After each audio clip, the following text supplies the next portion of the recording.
Well, a story that keeps on giving. From, again, Rocky Mountain KTM leaving says sponsorship of BBX Motorsports. Reported by Swampmoto, as you can see that picture right there. It's only one bike at the rig. Weird.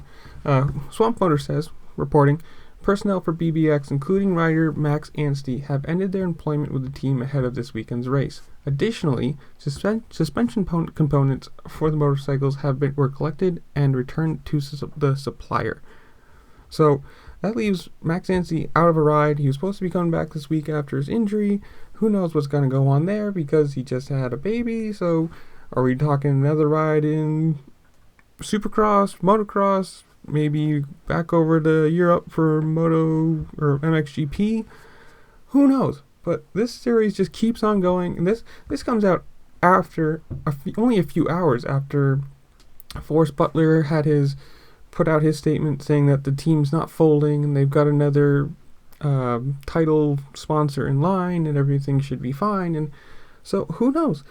Do you think this is just adding more to this? But do you think that the team actually is going under now? Because if personnel, riders are leaving, parts are going back to suppliers, that does not show or lead to anything good. So again, tell me in the comments below, what do you think? Do you think they're folding? Do you think they're going under? Do you think Max Anstie just wants something, different, or maybe he got a better ride somewhere, or if he just wants something actually that's like solid ground underneath his feet? But again, comment down in the comments below, leave your ideas, leave your thoughts. Make sure to like, subscribe, do all the fun things. I'll see y'all later. Peace.